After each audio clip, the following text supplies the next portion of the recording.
to the Wolfkeeper, a show that's just about everything that you could maybe think about, everything that you can feel that's inside of your heart. What I need for you to do right now is spend the next hour relaxing. Just stop your day before you go into 12 o'clock. And I just want y'all to close your minds, open your hearts, and relax and go on this journey with me.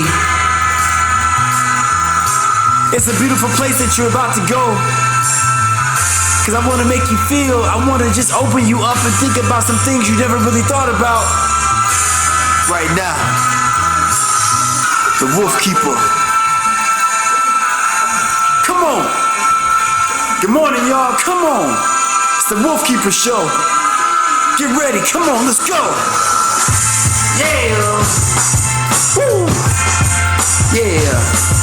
It's the Wolfkeeper show. Your boy, Torriano Sanzoni. Yeah. Chanelli Nell. My boy Tyrone Scott somewhere rocking the Doogie Dogs. Denzel's in his house. Shacky Shack. And for all the people out there that love us, we love you back. Thank you all. Get ready for an amazing show with the Wolfkeeper. Get ready. Here we go.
All the people out there that love us, we love you back. Thank you all.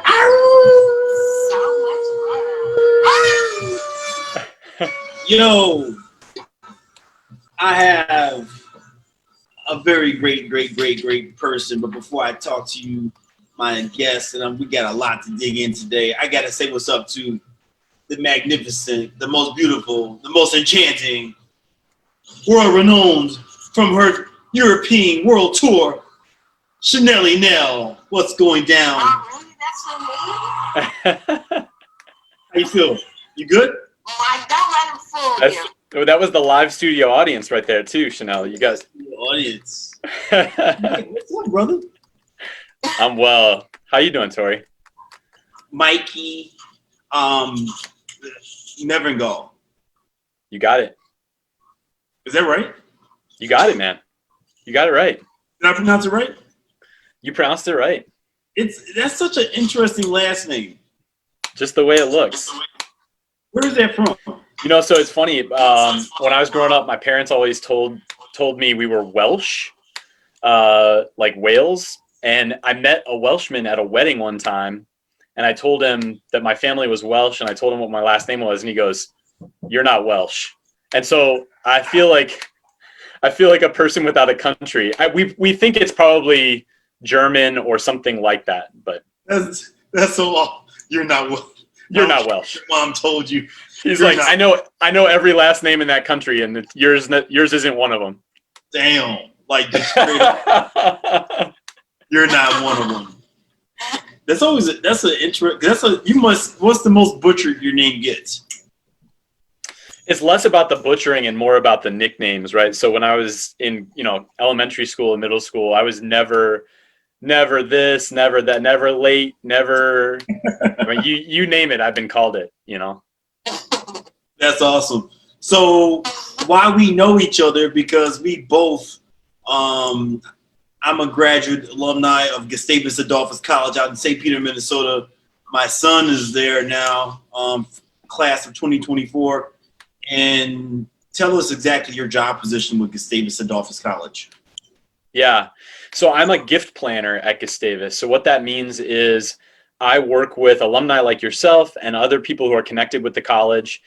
And I help, get them connected with the college as volunteers, get them updated on things going on campus. And then ultimately, my job is to work with them to help them connect their personal philanthropy, their volunteer time, and their charitable giving dollars with the mission of the college, and to support the college with their philanthropy to help us achieve the different things that we're working on. So I do that primarily from my home. Well, right now we're all doing that from our home, right? But primarily from my home in Minneapolis. And then I also cover different parts of the country for the college, including Chicago, which is how you and I got connected about a year ago, right, Tori? Is it about just over a year ago, maybe? Like, yeah. Like last August, I think, was when we met for the first time. And so I make it in non-COVID times. I'm in Chicago about once a quarter or so. And then I also travel out to the upper part of the East Coast, so Boston and New York and New England, that area, to visit with Gustavus grads out there too, and just kind of bring them updates from campus and talk about how they can impact the college. And Chanel Nell, and Yes. Mike basically his job is like what you always like to say. Chanel has a name for your job position. I tried to. I'm going to say it for her because she wanted to say it. But if I let her start talking, then she's going to get a little unwound. What? Sorry, no. What? We were talking about you this morning. She's like, so Mike basically goes to get the bag. He goes to get the bag. You got it. It's fat, and I always like to let people know that's why I love this podcast. This is episode 74. We're rocking amazing. I always do what my heart says. My heart said to do a podcast. We've had over 70 plus, right, Chanel? Amazing human beings that have come on here. The thing that I'm so fascinated with you, because when I was in college, there was a guy named Bruce Gray, who I never met anyone that loved an institution like him. Mm-hmm. I mean, knows the entire history of the college, and then taught me about, it wasn't even about selling. Like, it's just more about getting someone to understand how they can impact with a financial contribution. And I will say that, I mean, I love sales. I mean, my background is sales and marketing, but I remember Bruce Gray I was in his office, and he was talking to a woman that had donated her entire, everything, estate to the college when she died. And I just remember, I'm a freshman, straight from the west side of Chicago. This is 1992. And not knowing anything, and just hearing that day of this person that was able to convince someone to people don't leave money to sometimes hey, why did grandma leave you right that I wanted, right? But you mean you gave it to Gustavus instead of to me? Everything, yeah. And Gustavus has some kind of ridiculous stat as far as alumni giving nationally, right? Am I correct by saying that? So, when you compare us to our peers and the schools that we will aspire to be like and to be compared to, we do very, very well for participation in terms of giving. And that's a huge deal because we want, I mean, it's sort of like when you serve on a board, a lot of times, you know, there's a rule that, or an expectation that 100% of your board is going to give to that organization. And the reason why that's the expectation is that if you're going to apply for a grant or you're going to go to talk to some major funder about a gift, they want to know that the people who should be really committed are committed, right? And if your board, if you can't get 100% of your board to give to your organization, then why should somebody on the outside give to your organization? Because obviously the people who care the most aren't committed.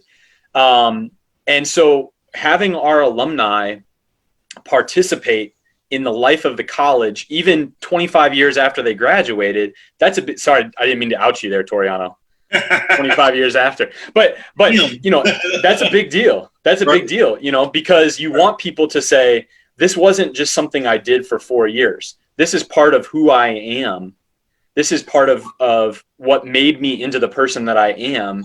And I'm going to stay committed to it for life. It's going to be part of who I am for life. Mike, what, before I ask you this question, Chanel, does your college still call you? Or I'm just always curious of other people's colleges. They do still call. They even have like little souvenirs and things that they try to send us, you know, for the alumni. But yeah, they call not as much because I used to actually work for the alumni gifting when I was. And I know that we called every night to the point where like some alumni was like, "Hey, stop calling." I'm like, "Okay." You know, as much, but they've called. How big of a deal is that, Mike, for that gifting? How big of a deal is that for a college? Say that again. How big of a deal is gifting? Like where Chanel said she used to work in that. I worked in that when I was on campus. How big of a deal? How bad does a college actually need that position? Or is it just kind of like, hey, we raise this much, so be it. If we don't, no big deal. We have money. We have money coming from tuition. Right. Yeah. I mean, what we say at Gustavus is that we are a tuition-driven institution, which means that at the end of the day, our number one customer is our current students and their families, right? They're the ones that are paying the cost for tuition and for room and board. But that doesn't mean that giving is not important. So at Gustavus, for example, just our unrestricted, what we call our Gustavus fund. So this is where somebody says, I'm going to give a gift to Gustavus. And we've got people that give $5 a year into that fund. We've got people that give $50,000 a year to that fund, and everything in between. But this is the fund where it's sort of the everything fund, right? It supports every aspect of the campus. And when we do that every year, we raise more than $2.5 million. Wow. Every year into that fund. And wow. 40 cents on every dollar in that fund supports scholarships.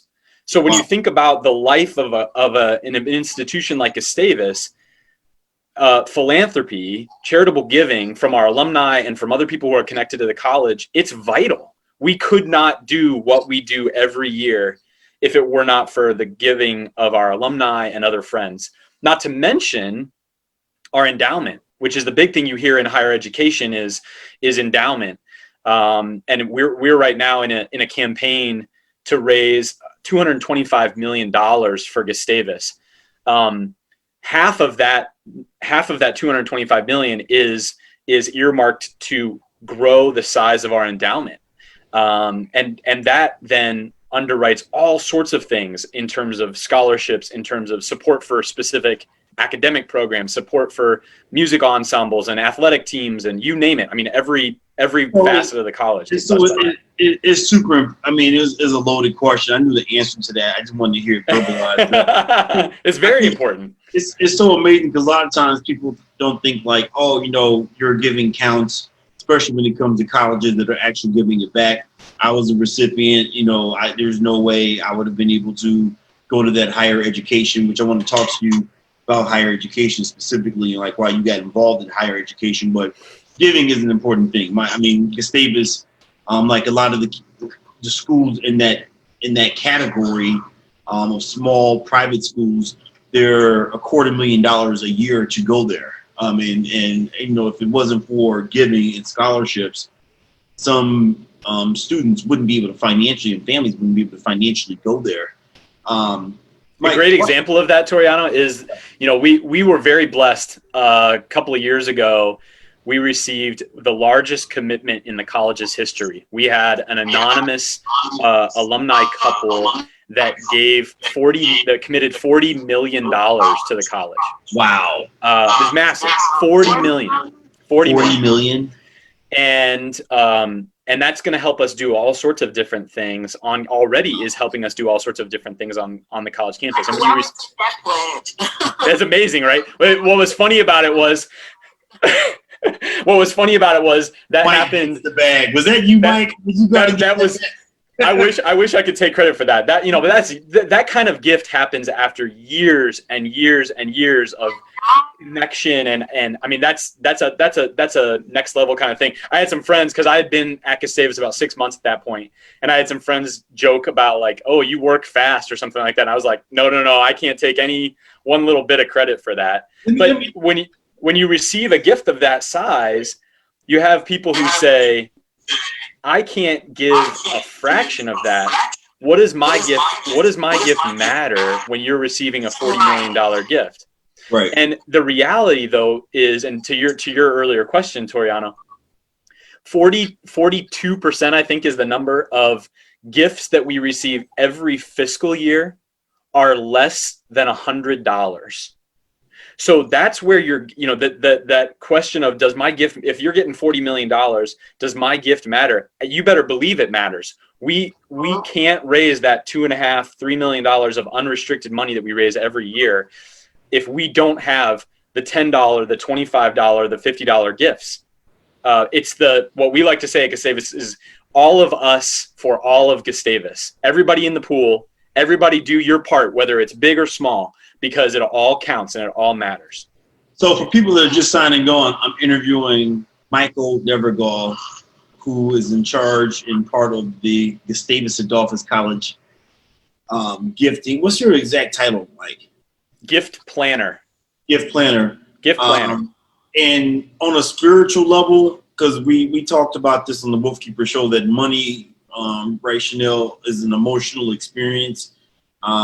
Giving $40 million or giving $5, $10, $15 is the emotion. And then there's something magical when you, like I said, I'll never forget that day when I was in Bruce Gray's office and this woman he was on the phone with, I'm listening to him talk to her on speaker when she gifted her entire estate to Gustavus. Something I can't even, I hope people can imagine the sensation. I mean, he's like my super, hero as far as, getting people to understand why they should give, because we're constantly wanting people to give. We got a lot to talk about.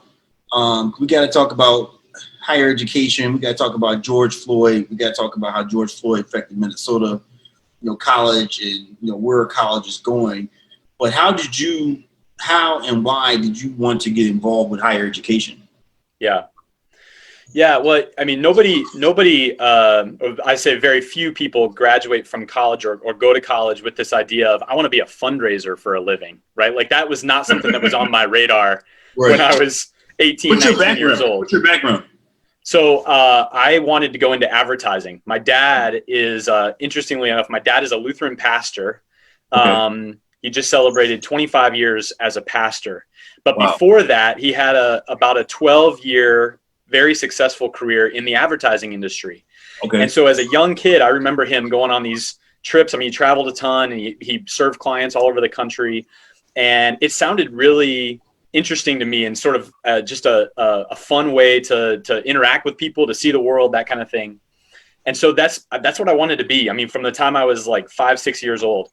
And I went to a school in Indiana. I went to Valparaiso University in Indiana. not far from Chicago. I mean, you know, an hour or so from Chicago. That was actually part of the draw. I wanted to be close to Chicago. I liked being close to a big city. And I wanted to go into advertising, and graduated from college and moved to Chicago, sort of on a hope and a prayer. And if I'm being honest, chasing a girl. And thankfully that part worked out. I mean, we've been married now for 13 years. Wow. Just celebrated 13 years and, and 3 kids. Mike, hold on. It's the studio audience. 13. That's impressive. I love it. 13 years. So, but, you know, thought I'd get a job in advertising and didn't. And instead, a professor of mine from Valpo said, why don't you apply for a job at the Lutheran Church headquarters office is in Chicago.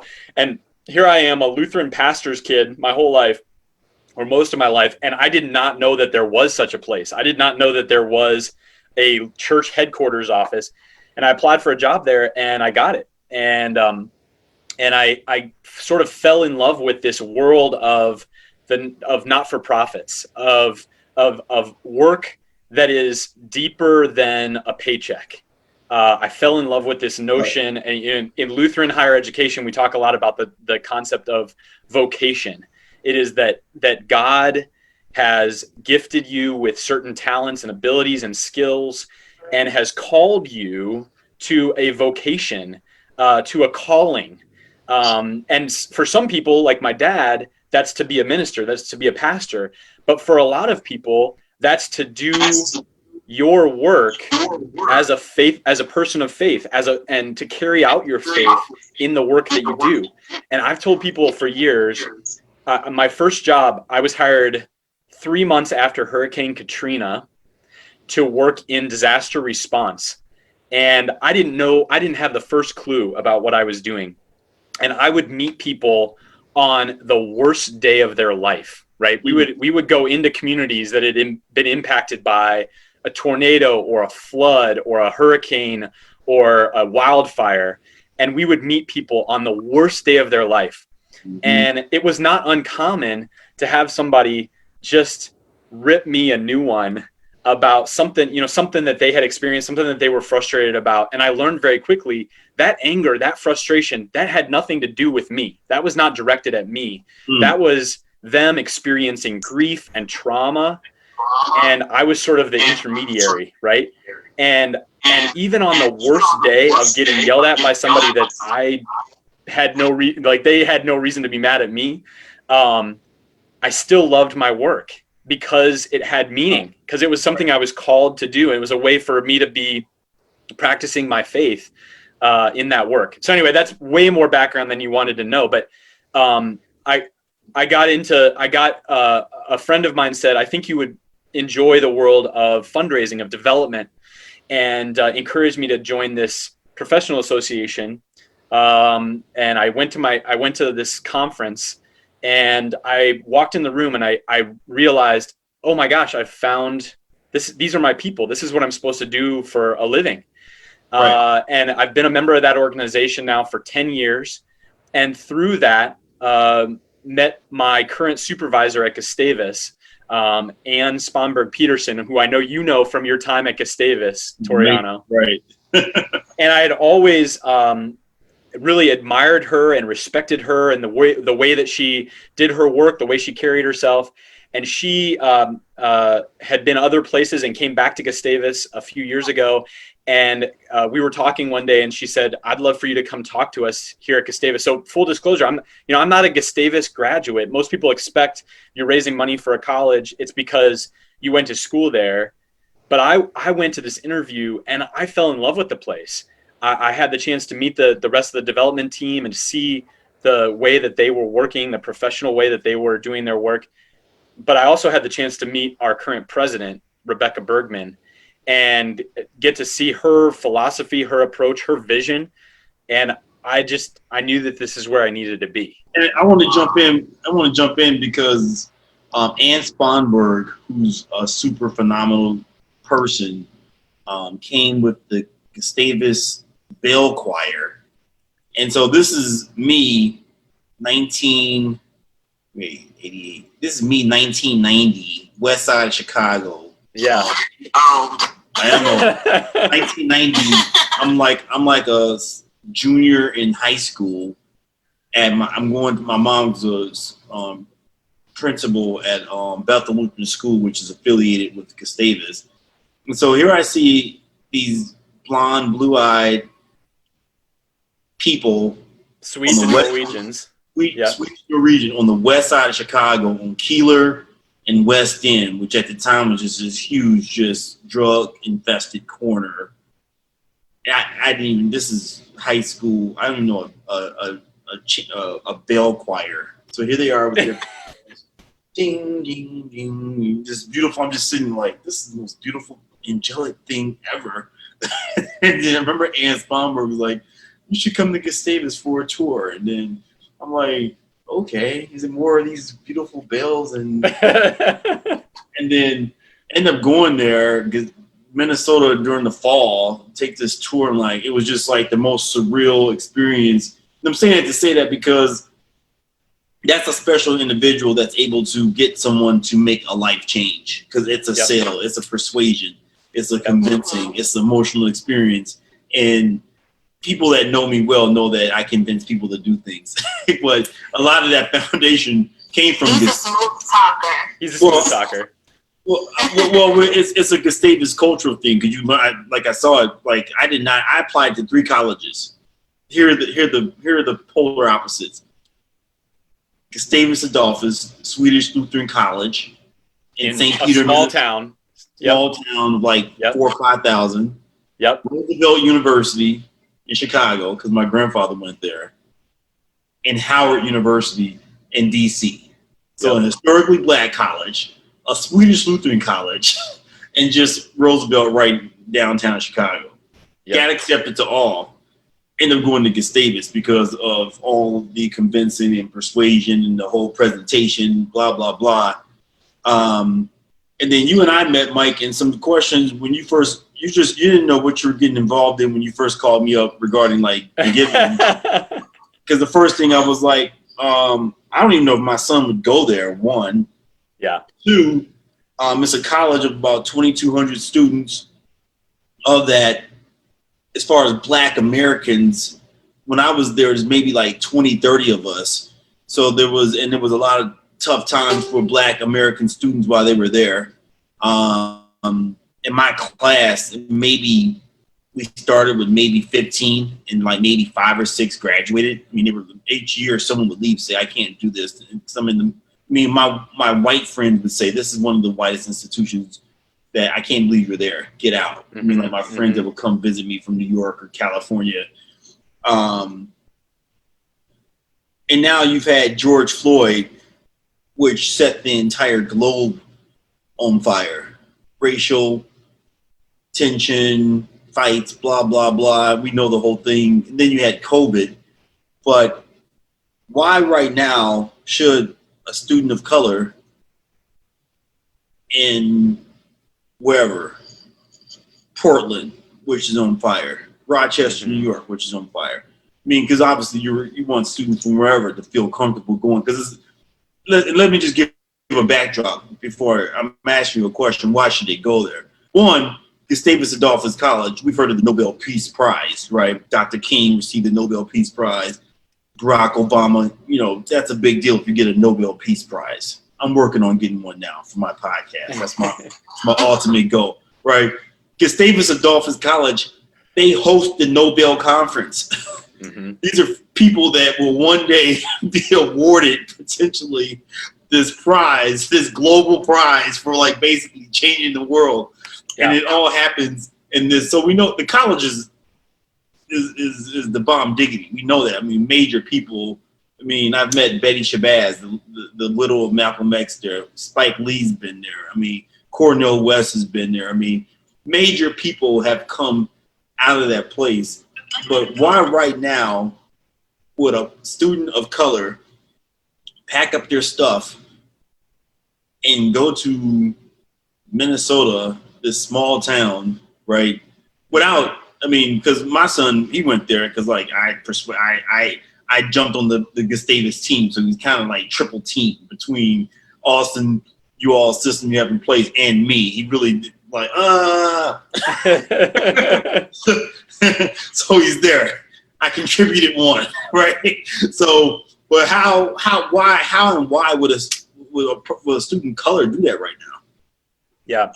Well, I think, you know, the reality is that I'm very proud of the ways in which Gustavus has, through the years, made it a priority to be a more diverse place and tried to stretch itself. I mean, you talked about Bruce Gray earlier, who's a legend at Gustavus, a hero at Gustavus.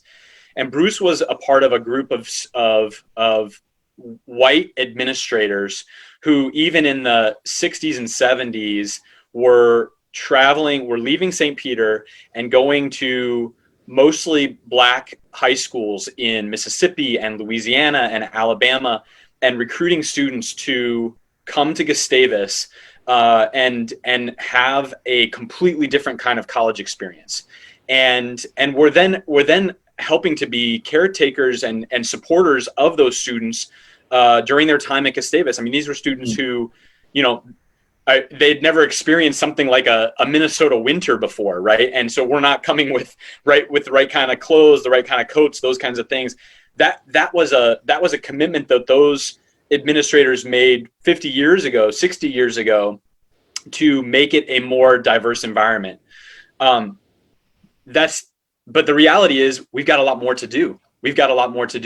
Our current student body, you know, your son's just started his first year there. Our current student body hovers right around 20 to 21% students of color. And if you take international students out of that mix, it's in the high teens, so 17 to 18% students of color, which is certainly significantly better than it was even when you were a student 25 years ago. Right. Why would a student choose that? I mean, I think we know that we have a world-class faculty. We know that the education at a place like Gustavus is second to none.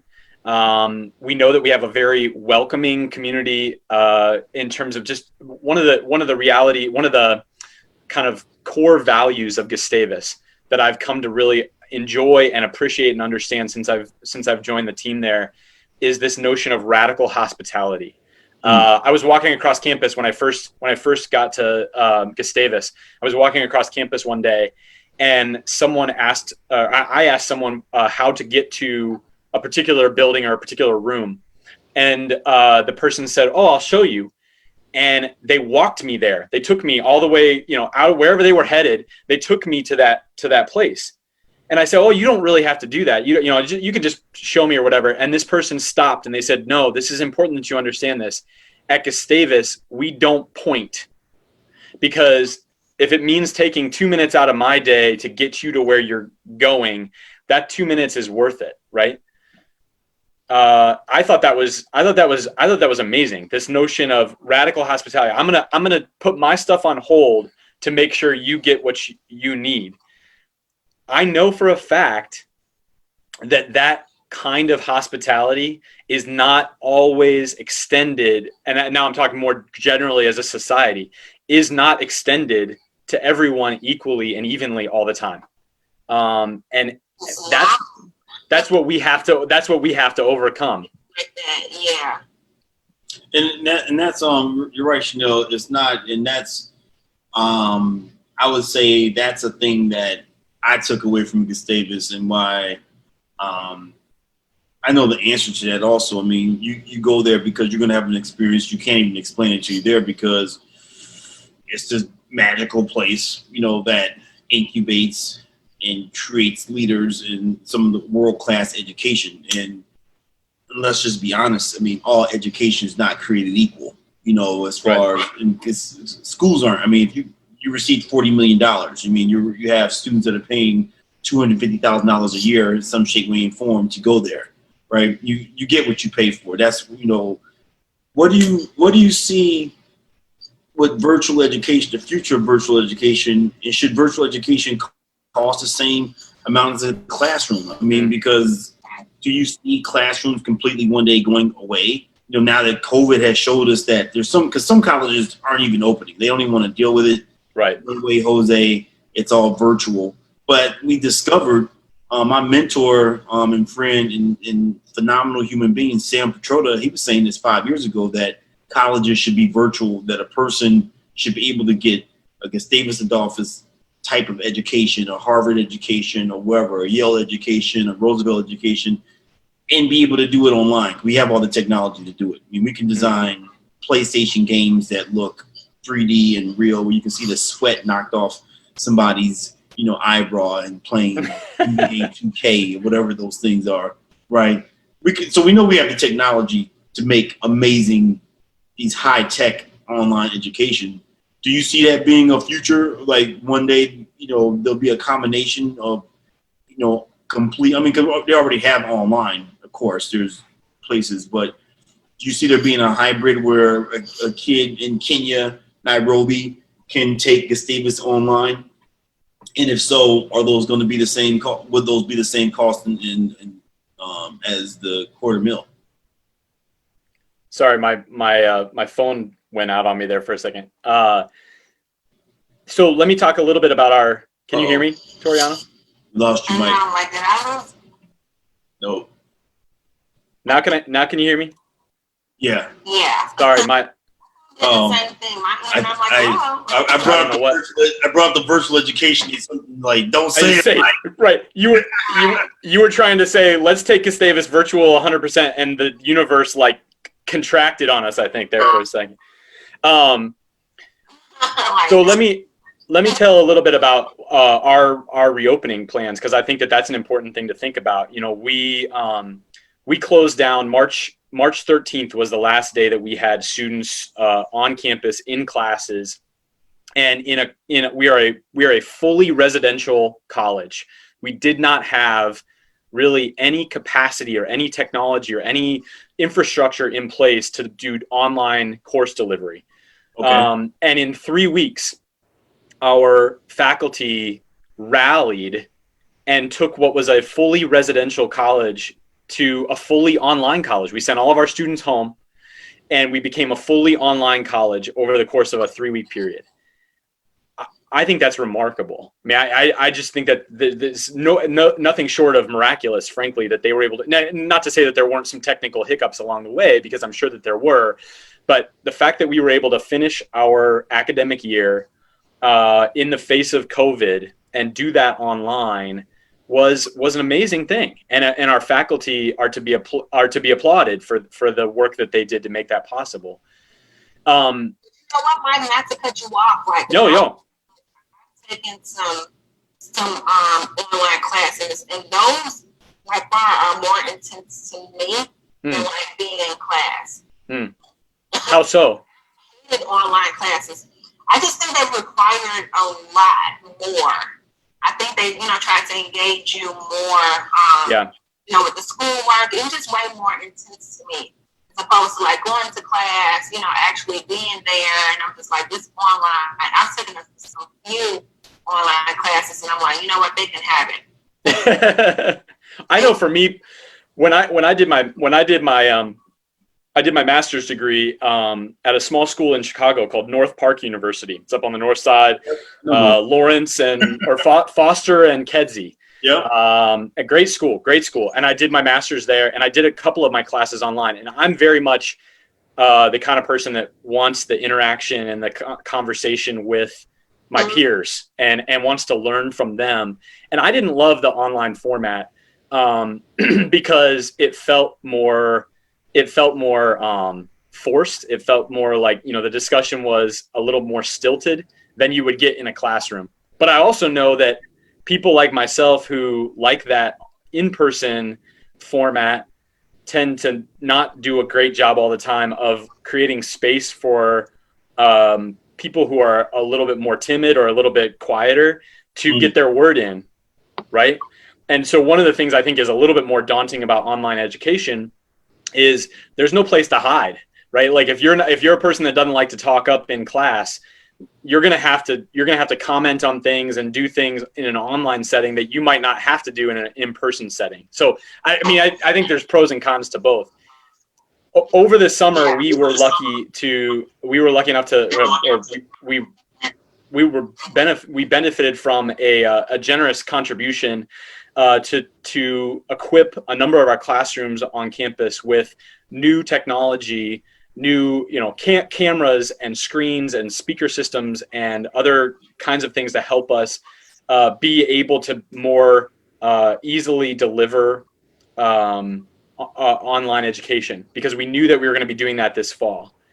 And so the reality, in answer to your question, Toriano, is I think the genie is a little bit out of the bottle on this one. And to some extent, there will always be an expectation of a virtual learning environment, even if ultimately post-COVID, post the pandemic, we return to something that is mostly a residential college. That's who we are. I mean, that's our bread and butter. We don't want to, or nor does anybody expect us to compete with a fully online university. That's not what our experience is.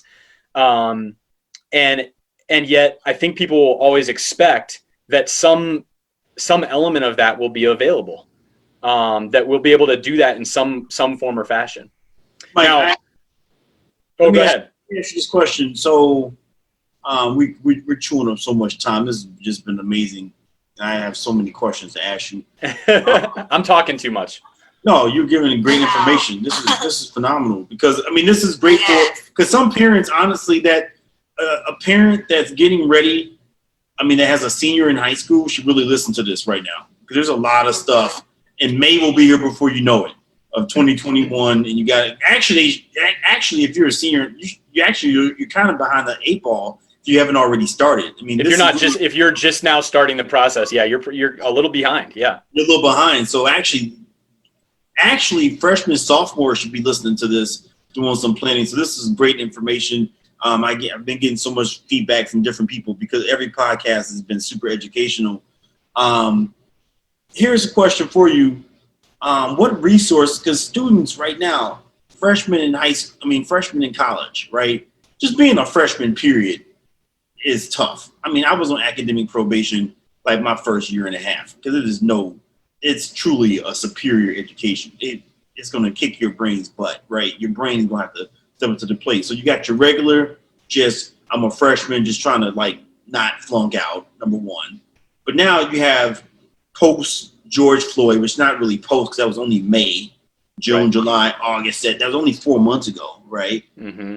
Post George Floyd, post COVID, which really isn't post COVID. It's like COVID still is happening. So you got that going on. And then I remember our class was like the first class to really be engaged in an election back then, which was Billy Clinton, right? And there was so much talk, but it was just exciting, but it wasn't nowhere close to what's going on. One of the biggest elections in the history of the world is about to happen. So you have that going on, and you have young people like my son that are going to be voting for the first time, right? Yeah. Making a huge decision, helping to shape their own future over the next 4 years. Because when they graduate, they'll be picking the second president, So you have election, COVID, George Floyd, and I'm just a freshman trying to get it going. What kind of resources, are there for that student? That's a lot of things to think about, being a freshman on campus for the first time away from your family. That's a lot. And it's a lot for a family too, because if you sent your kid away and you're hoping that nothing crazy goes on, suddenly, oh my God, because I hope there's not going to be any riots in St. Peter, Minnesota, but I would never thought there'd be a riot in Kenosha, Wisconsin. Right. So, right. Who's safe from any of this right now? What things are in place, if any, to say, hey, we know that these things are real. But are there things in place to say, hey, this is post-election. Let's not get all crazy and start breaking stuff because your team didn't win, or hey, just found out your buddy had COVID. Don't get all crazy. Or hey, you know what? You can't. You're in Minnesota. You're like the ground zero. You're the modern day 9/11. George Floyd started there. So like my son, he was there. He was there the night of the riots. He was trying to get home. So you have kids from Minnesota that have experienced a lot this year that are from there, and faculty. I mean, there's Minnesota's like a war. Right. You don't. It's almost unbelievable unless you go there, Chanel. Like, I went to the George Floyd Memorial. I saw some Holocaust stuff in Berlin, right? I'm not even joking when I say, I've seen some pretty gruesome things in my travels. I've seen some really tough things. The George Floyd area, in Minnesota as a whole, you could feel it. That's why I was not shocked when it blew back up again not too long ago. Like Kenosha blew up, then Minnesota blew back up. So you got this whole big, and we'd be remiss not to talk about this because that cloud is there right now. It's not even been a year yet. We're barely 5 months in. We're not even 5 months in. So what things, are the college, you and I have talked about this a lot. We beat this. You and I have talked hours, literally, for real. As if we were the ones in charge. You're right. If they would only let us be, we could get this taken care of, Toriano. But we beat this to death, offline. But this is a huge thing because it's like I'm proactive. No plan is not a plan, right? Not doing anything and assuming that nothing's going to happen is just naive. I think we're finally coming to that conclusion that we cannot just assume that nothing's going to happen at all. It's like the Breonna Taylor verdict came out and then Louisville became martial law, right? Yep. Thank God nothing happened here in Chicago, but now how the world is rolling, you just don't know. We're nowhere close to the George Floyd verdict. Who knows when that happens, if it happens this year or next year. It's going to have to happen at some point in time. So the place where that started the biggest fire globally, what are the precautions and things that are in place for that? Yeah. Well, that's a lot to unpack. Like you said, you and I have had great conversations about this already, and I'm sure we'll have more. Let me talk sort of generally about our whole student body and what it is that we do with first year students coming in. And this is for all students, right? One of the nice things about Gustavus as a place is that it's very hard to slip through the cracks. You are not a number at a place like Gustavus. You are a known quantity, right? To your professors, to upper class students who help out as what we at Gustavus call collegiate fellows, which most schools call RAs, your resident assistant, right? That's that older student who kind of keeps an eye on your dorm and helps you figure out where to go and that sort of thing. But when I meet with alumni, I always like to ask, was there a professor that was really influential or meaningful on your experience? Who's that person that kind of sticks in your mind?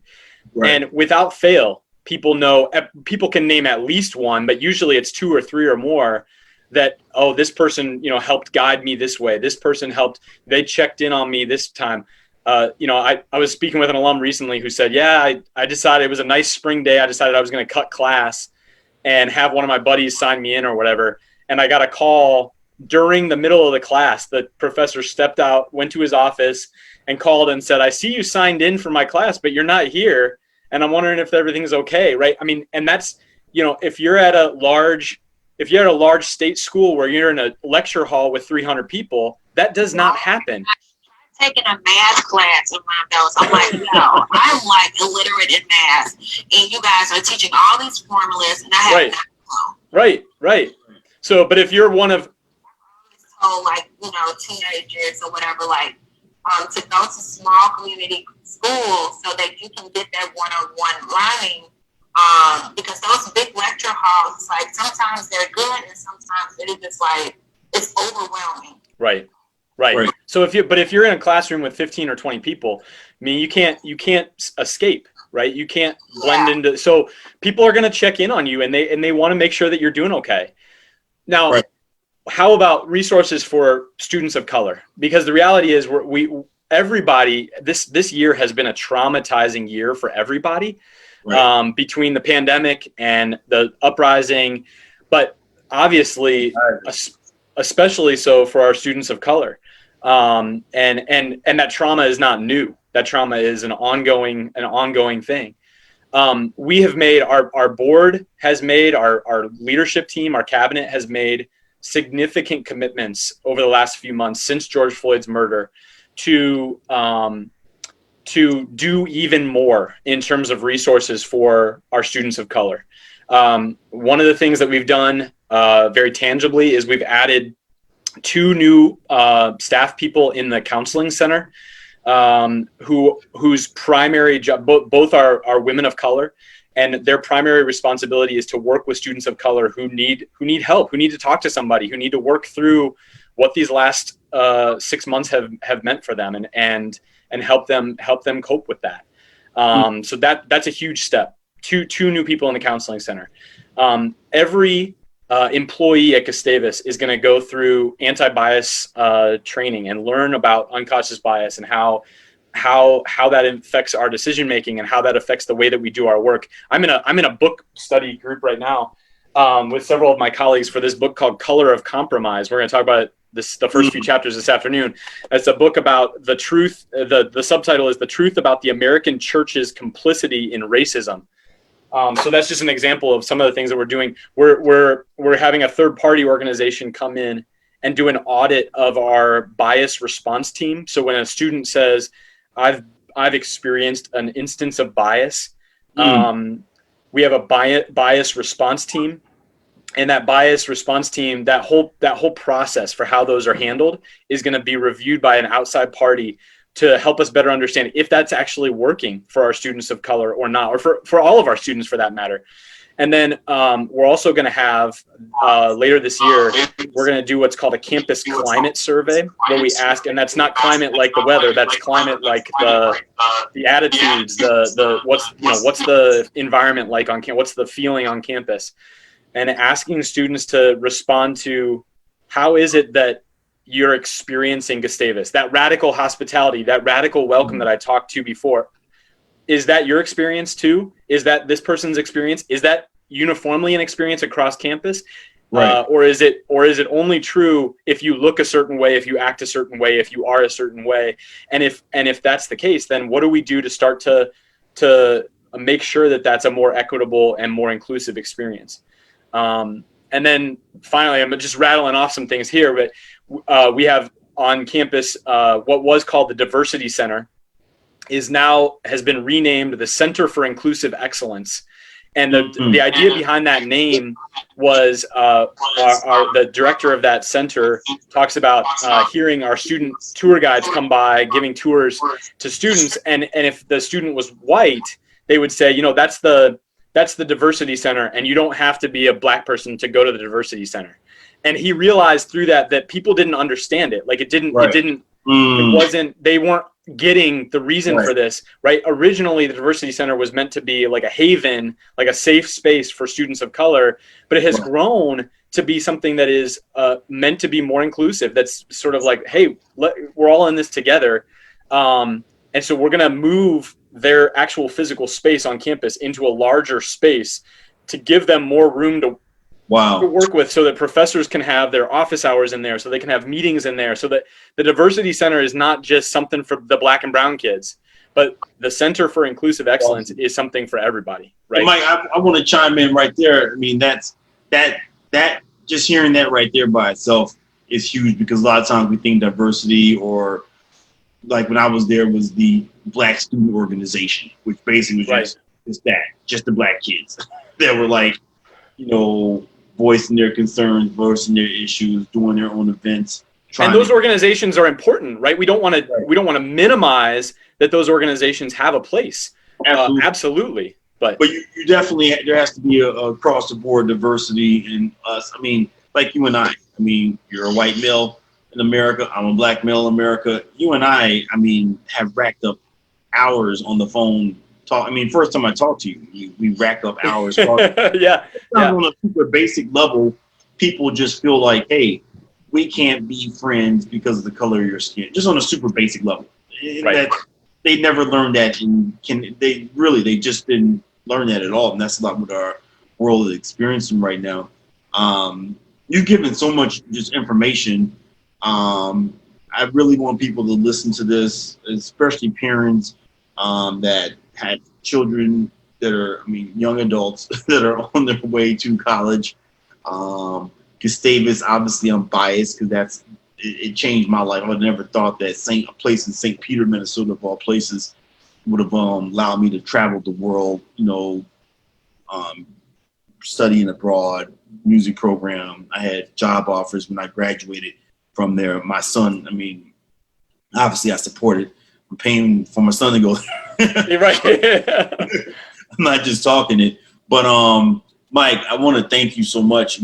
I could easily talk to you for forever. We've already banged out an hour worth of information here, and it's so important right now because why this podcast is important because I'm 46. In 20 years, I want to sit back and be like, wow, the people that are in charge, being my son, who's going to be, 19 this year, 20 years from now, they're in charge 100%, so if we're not planting these seeds and really educating them right now, I don't want to fight. I don't want to be having this conversation, 20 years later, because who would have thought, as you pointed out, 25 years, we were talking about these things, and race was such a huge issue.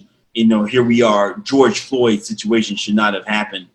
Right. 25 years later, and that is definitely the reason for higher education because all education is not created equal. And it's so important that all these scholars of all levels, regardless of what school that you're going to, but that we truly are investing in education to be smarter human beings overall. So we're not back in this because dog training won't matter, whatever tech won't matter, basketball, none of this stuff will matter if there's no place to go to experience all these because the world is on fire. We cannot have Kenosha, Wisconsin. We cannot have Rochester. Right. We cannot have, downtown Minneapolis. It has to, in dog training, we just say it's like, it's got to stop, period. Someone has to be the leader. And it starts with conversations, like this. Well, and you asked earlier why I was intrigued to get into higher education, and I've worked in human services, social services kind of organizations as well, where it was very easy to see at the end of the day the tangibility of the work. Right, I did this, and now this person has a safe place to stay tonight, or this person has a roof over their head, or this person has food to eat, or this person, and we need those organizations vitally. Right, that's a critical part of the fabric of our society. What I love about higher education is the ripple effect of the work, right? So the work I do supports 2,300 students who are in St. Peter, Minnesota, having this incredible 4-year experience that is going to shape them into the people that they are, like yourself, Toriano, and they're going to go out into the world and think about the hundreds and thousands of lives that those people are going to touch by simply just being Gusties, as we like to call ourselves, being Gusties in the world, right? So we like to say, make your life count. Gustavus, make your life count, right? So we've got 2,300 students on campus, and the work that I do supports them with scholarships and with buildings that they have to learn in and dorms and all these different things, and they're going to go out and change the world. Those 2,300 people, right? So I love the scale of that. I love the ripple effect of that impact. When you said make your life count, Fatima Nefertiti chimed in and said, live a purpose driven in life, that make your life count. Yep. And that's what we should do. Mike, thank you, sir, on this amazing, great way to start this Monday. What a good way to start the week. Start this week off. Mike, I got to put you on the spot. Can we bring you back for 2021 in February? Let's do it. You're ending our September series. We're going to bring everyone back for the month of September will become February. So my birthday's in February, so you can bake me a cake. I got you. When's your birthday? The 18th. The 18th. February 18th. Done. You might want to double check on that, Mike. But him baking you a cake. Maybe not.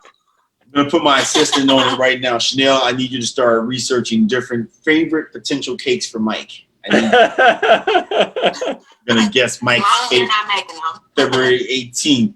All right, Mikey Mike, thank you, sir. Thank you all. Thank you so much. In. Thank you both. Please share this podcast broadcast. Check us out on Podbean Live. Nice to meet you, Chanel. Thank you so much. This was great. Thank you all so much. I'm Toriano Sanzoni, the Wolfkeeper. I will see you all tomorrow. It's going to be an amazing show. I have David Leonard, who I grew up with the music industry with. And then on Wednesday, we're going to have Stephen Williams from just an icon of Hollywood. So thank you, Mikey, for starting this on the last Monday of this month. Go share it, be big, make your life count. Peace and love.